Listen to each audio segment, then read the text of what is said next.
Emma, I don't understand.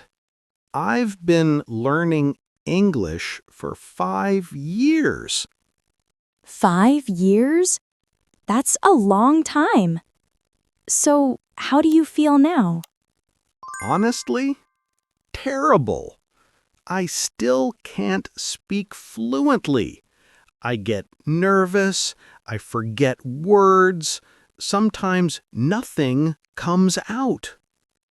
Wait, hold on. You've been studying for 5 years and you still feel stuck? Exactly.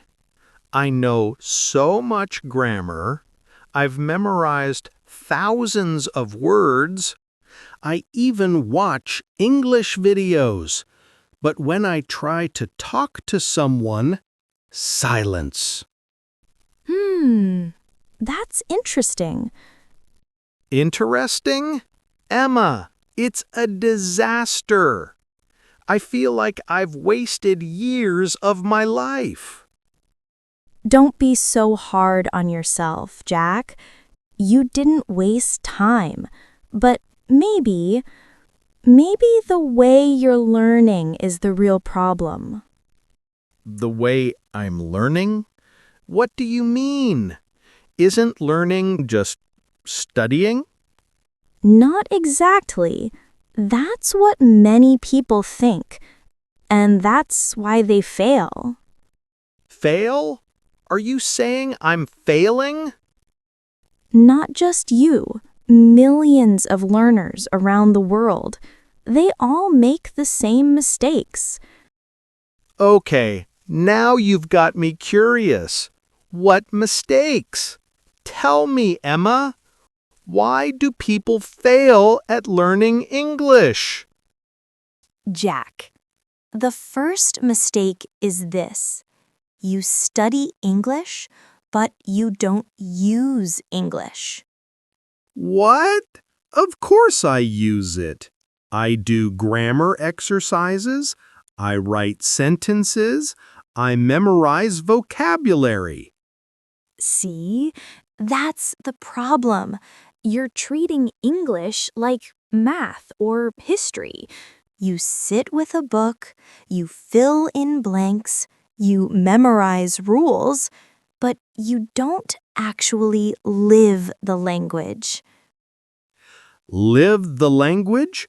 What does that even mean? I'm not moving to London tomorrow. You don't have to.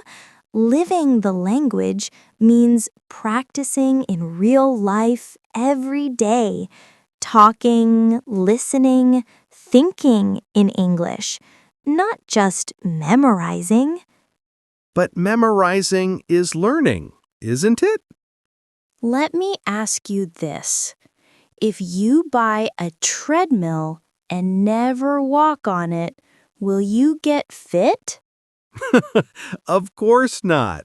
That's silly. Exactly. Memorizing thousands of words without speaking is like buying a treadmill and never using it. The treadmill looks nice in your house, but you're still unfit. Oh, so you're saying I'm word rich, but speaking poor? Perfectly said. You have the words, but you never train your mouth to use them. That's mistake number 1. Okay, fine. Maybe I don't use English enough. But, Emma, grammar is important, right? That's why I study it every day. Grammar is important, yes, but here's mistake number 2. People focus too much on grammar. Too much? How can you study grammar too much? Think about football. Football? What does that have to do with English? Imagine this. You read all the football rules. You memorize every detail. Offside, penalty, red card, yellow card. You even take a test on the rules. Sounds like me with English grammar. Exactly. But then someone gives you a ball and says, "Okay, Jack, go play." What happens? I freeze. I wouldn't know what to do. That's the point. Knowing the rules doesn't mean you can play. Just like knowing grammar doesn't mean you can speak. So, I'm like a football referee, not a football player. Yes, you're great at pointing out mistakes, but you never score a goal. Ouch. That hurts. But I get it. Too much grammar study makes me afraid to speak. Exactly. You're so busy worrying about rules that you forget to enjoy the game. All right, Emma. I see your point about grammar, but I do study hard. I write and I read. I mean, that should be enough, right? Not quite, Jack. Here's mistake number 3. Most learners don't listen enough. Listen? You mean like music and movies? Exactly. Listening is fuel for speaking. Without listening, your speaking engine has no power. But I already know words. Why do I need to listen so much? Because listening shows you how those words really sound in real life. You can't speak naturally if you don't hear natural English. So it's not enough to just read words from a book? Right. Think about cooking. Oh no! Another Emma example. Yes. Imagine you read a cookbook. You memorize every recipe, but you never taste the food. Do you really know how it should taste? No! I'd only know the theory, not the real flavor. Exactly. Reading English is like reading the cookbook. Listening is tasting the food. So if I don't listen enough, I won't know how real English tastes. Perfect. And that's why so many learners fail. They read and memorize, but they don't train their ears. Okay, let me check if I got this right. Mistake 1. I study but don't use English. Mistake 2.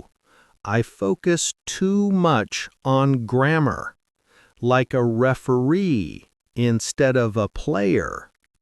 Mistake 3. I don't listen enough, so my English has no flavor. Exactly, Jack. That's the full picture. Wow! No wonder I've been failing.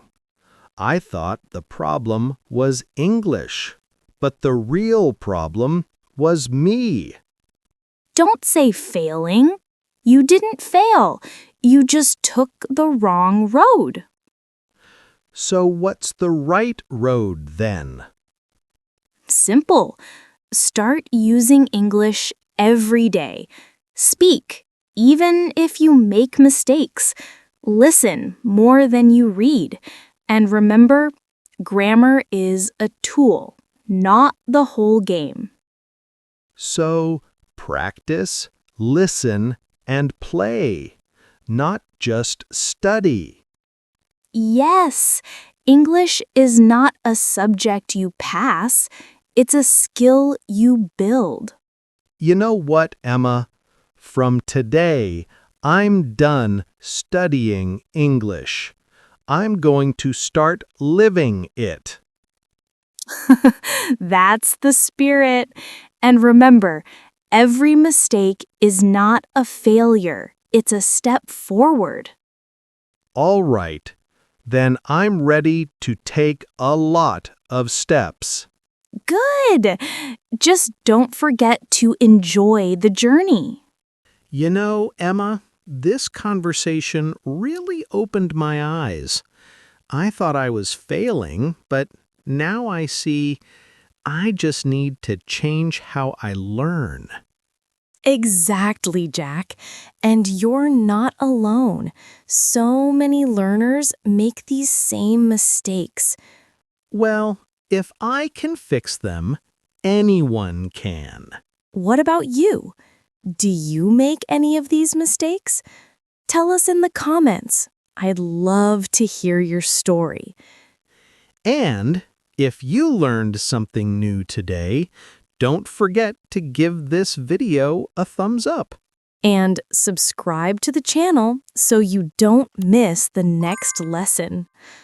Yeah, we've got plenty more examples coming, probably with food, football, and treadmills.